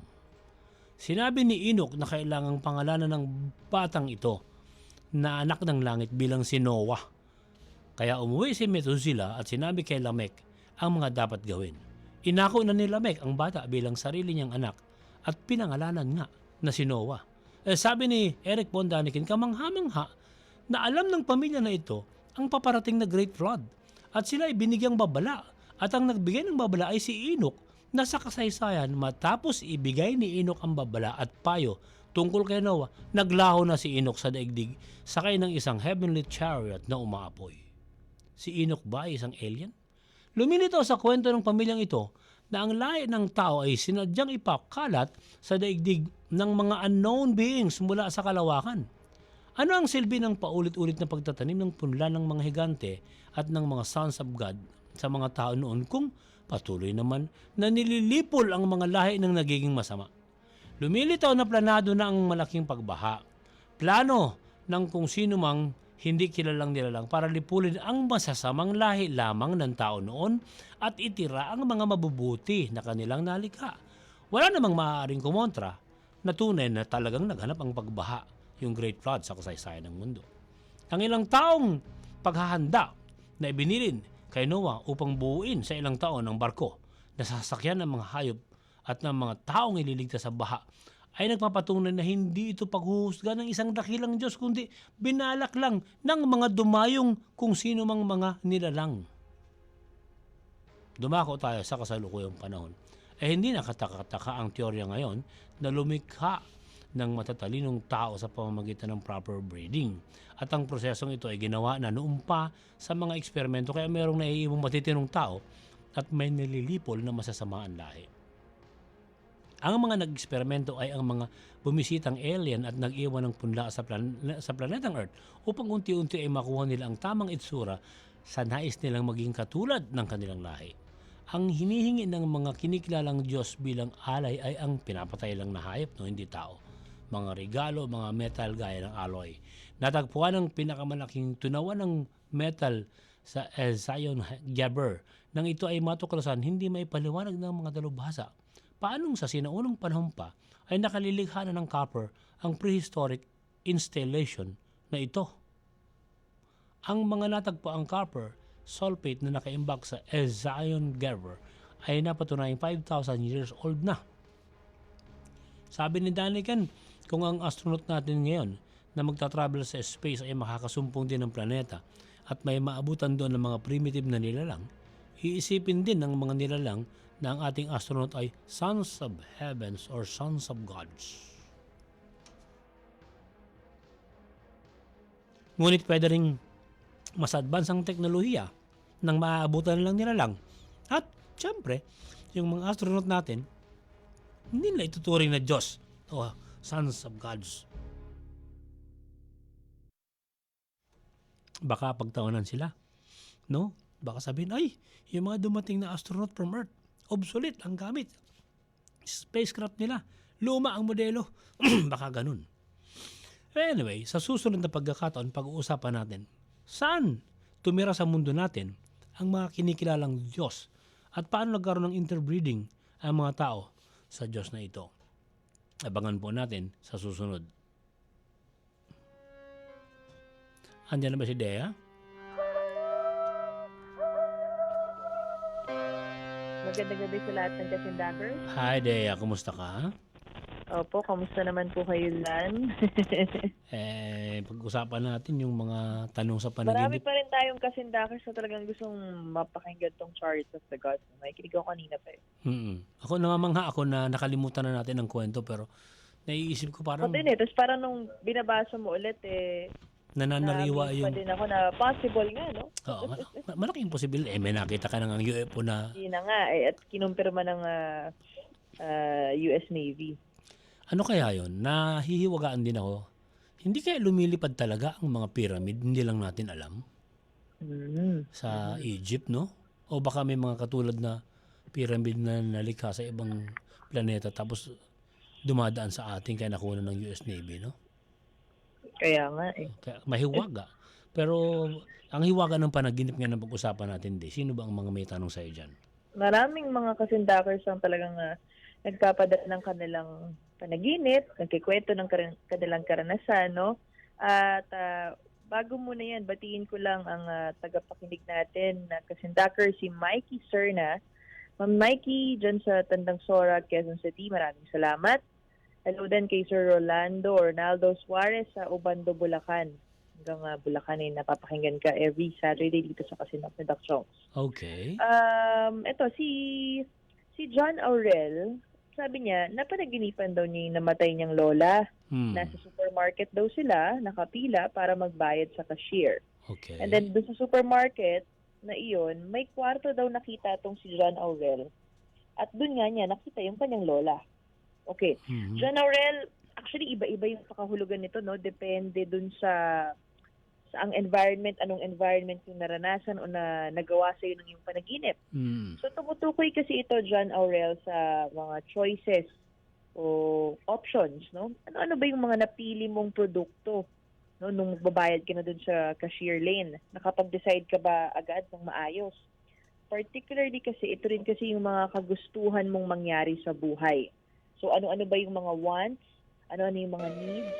At may kinalaman ba ito sa iyong lola? Itong mga napili mong product habang nakapila ka nga dun sa grocery. Patungkol naman sa financial na aspeto, John Aurel, nung nag-grocery ka ba, nakapila ka na nga sa cashier, no? Nag-aalala ka ba na malaki yung babayarin mo? So, ikaw lang makapagsuri. At maaari mo kaming balikan kung ano yung iba pang detalye ng iyong panaginip. Okay, si Papot La Lopirino. Ma'am Dea, good evening. Tanong ko lang po yung panaginip ko. Madalas akong managinip na may tubig akong nakikita. Sa dagat nga po palagi. Thanks at more power sa Kasindak-Sindak. Maraming salamat sa sagot. Hindi mo na idetalye masyado, Papot, no, kung ano ba yung naramdaman mo nung nasa panaginip na nanaginip ka na may nakita kang dagat, no? So, yung tubig kasi sa panaginip ay may kinalaman yan sa emosyon na nararanasan sa isang tao sa waking life. Si Joy Liver Agbayani, napanaginipan ko po yung kuya ko. Binigyan ko raw po ng hamburger na merienda niya. Kaso humihingi pa nga ng Red Horse na inumin, no? Kamamatay lang po ng kuya ko noong October 2020. Joy Liver, indikasyon lang ito na namimiss mo yung memories na kasama mo yung kuya mo nung nabubuhay pa siya. So yung panaginip mo, may pahiwatig din kasi yan na kinakailangan mo ng protection subconsciously. Siyempre, it symbolizes your brother, kuya mo siya, so mas matanda siya. So nung buhay pa tong kuya mo, marahil siya yung nagiging sandalan mo, no, nagiging protection mo. At yun yung hinahanap-hanap ngayon ng iyong subconscious mind. Okay, si Gabriel Santiago, good evening, Ma'am Dea. Madalas ko pong mapanaginipan yung huling naging girlfriend ko. Matagal na nga po kaming hiwalay. Sana nga po ay masagot ninyo yung panaginip ko. Maraming salamat. Ingat po kayo palagi, mga kasindakers. Maraming salamat, Gabriel. Gab, nasa current relationship ka ba ngayon? So wala naman dapat ipag-alala, no? Marahil black or white lang yan. Pwedeng yung current situation mo sa karelasyon mo ngayon, nakukumpara ng iyong subconscious mind, yung personalidad, yung ugali na nung dati mong girlfriend. So ngayon, kung kunyari nasa current relationship ka, Gab, nourish mo lang yung relationship ninyo. So kung ano man yung mga lessons learned, past mistakes ng previous relationship mo, sinasabi ng yung subconscious mind na pwede mo nang hindi maulit yon. Huwag mo nang gawin yon para tuloy-tuloy lang yung positive outlook in life. Si Eklo Bergs, nanaginip po ako, color sepia, ang vision ko, parang sa mga litrato noon, no? Okay, sepia color, no? Tapos ako lang mag-isa, palaging nahuhulog sa hole, o parang may butas po. Well, Eklo, yung panaginip po ay nagre-representa sa pakiramdam at pakikitungo mo sa isang sitwasyon o problema sa iyong waking life. So ito yung ayaw mo nang isipin, pero subconsciously pabalik-balik itong pakiramdam na ito. Parang 'di ba yung butas na nahuhulog ka sa isang seryosong issue. So hindi ka na makawala. Yun yung ibig ipakahulugan ng iyong panaginip. Si Jomar Landicho Hachiles, pa-shoutout po, Ma'am Dea, no? Pasagot naman po yung panaginip ko na lagi akong nagda-drive ng 4 wheels. Sobrang bilis ng takbo ko at naiiwasan ko po yung mga aksidente habang nagda-drive ako. Malimit mangyari to sa aking panaginip hanggang sa magising na lang po ako at naalala ko nga po bigla yung mga napanaginipan ko. Ano kaya ang ipinapahiwatig nito? More power and God bless. Jomar, yung panaginip mo na nagmamaneho ng mabilis ay nagpapahiwatig sa pagkakaroon mo ng risky decision sa waking life. Kumbaga ikaw ba meron kang sitwasyon sa buhay mo na talagang sinasagad mo lahat yung decisions mo, kahit alam mo mali naman, kahit alam mo may mga consequences na kapalit, no? Sa isa pa kasing pakahulugan nito, Jomar, baka ikaw ay nakakaranas ng anxiety. Bunsod nung isang sitwasyon na pakiramdam mong wala ka ng kakayahan na patigilin ang suliraning ito. Pwede pa tayo magsagot? Pero pa dito pumapasok si Michelangelo Lavada Abuda. Napanaginipan ko po yung lolo ko na nagtitimpla ng kape. 8 years na siyang patay. Well, Michael, yung panaginip mo, nagre-representa lang yan sa wisdom na ninanais mo sa yung waking life. At yung lolo mo, yung sumisimbolo rito, no? Susuriin mo mabuti. Ano ba yung mga katangian ng yung lolo, nung nabubuhay pa siya, na talagang hinahangaan mo? Kasi wisdom yung kinakailangan mo, no? Kinakailangan ng subconscious mo. So, indikasyon ito na you are looking deeper into the heart of the situation, no? Or the matter itself. So, may kinalaman dito sa pagdedesisyon, yung pagiging mature sa buhay at pagpili ng tama at mali. Si Jean naman, good evening, Ma'am Dea. A few months ago, nalaginip po ako na wala daw po akong mga kamay.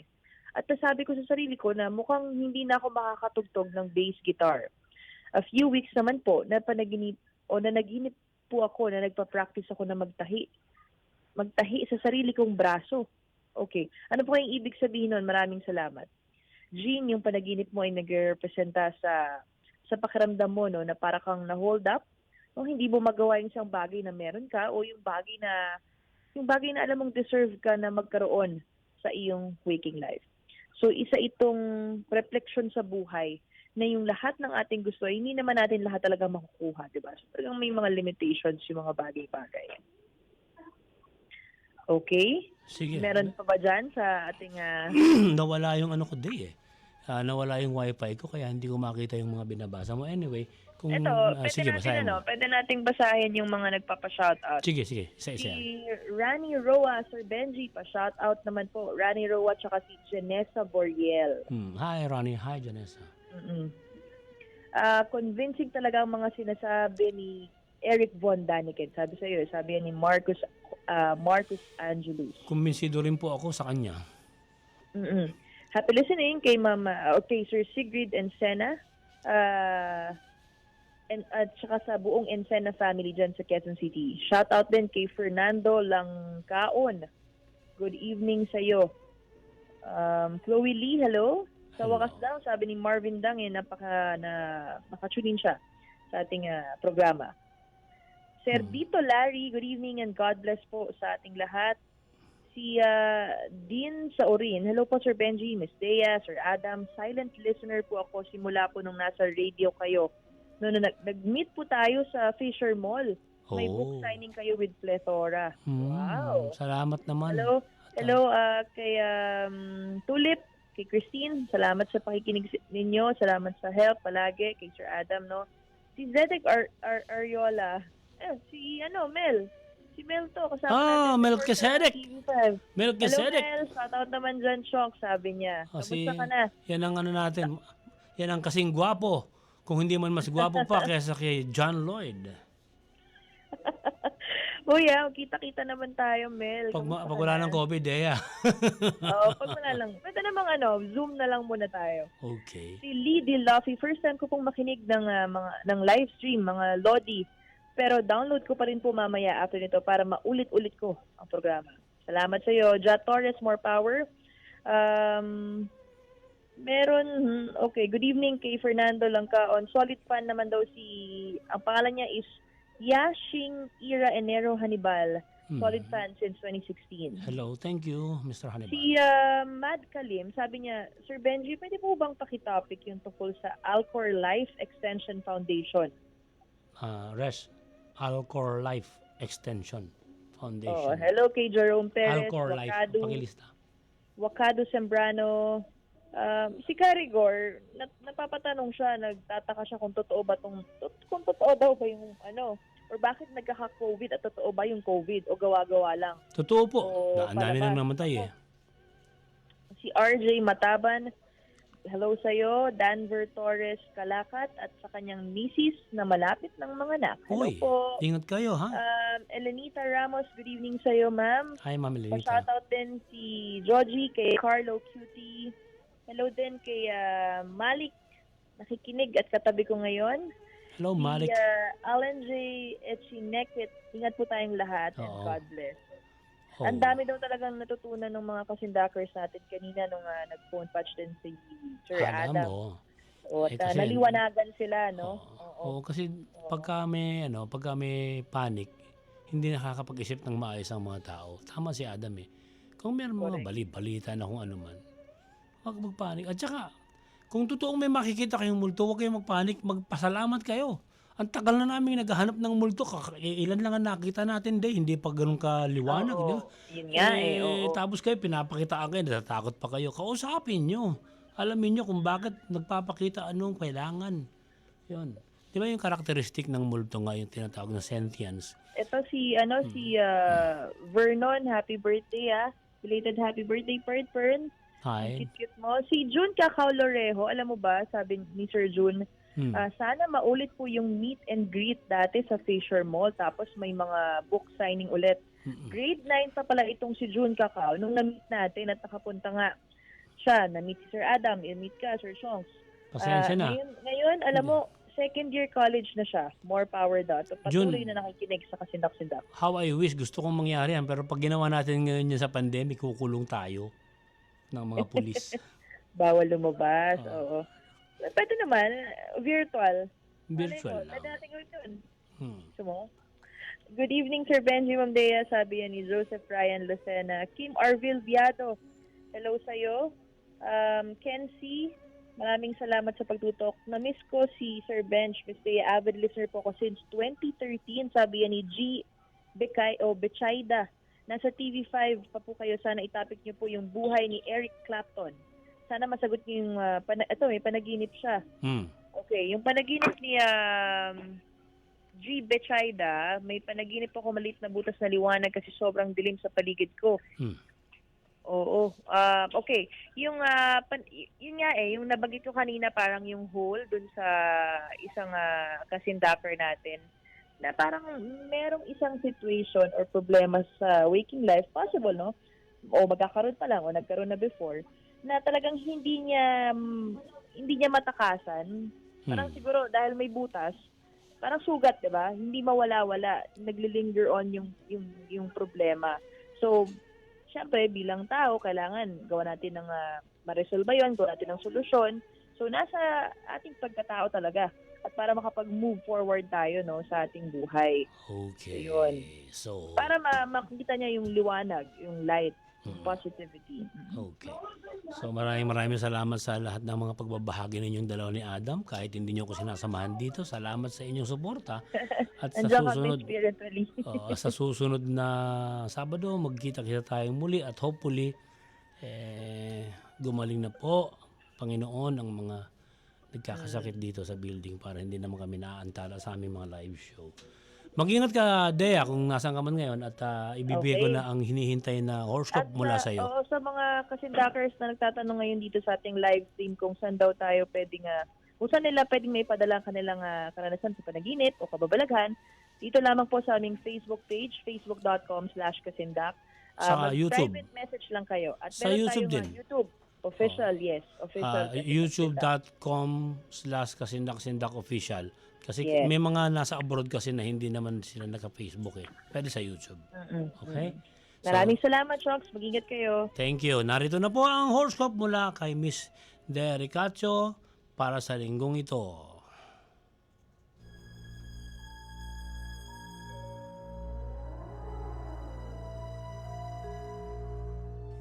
Narito na ang horoscope para sa linggong ito. Aries, March 21 hanggang April 19. Ibahagi ang plano sa taong may kaparehas ng mithiin. Ilapit ang sarili sa minamahal na magbibigay suporta sa susunod na hakbang. Matutong mag-adjust at simula ng layunin.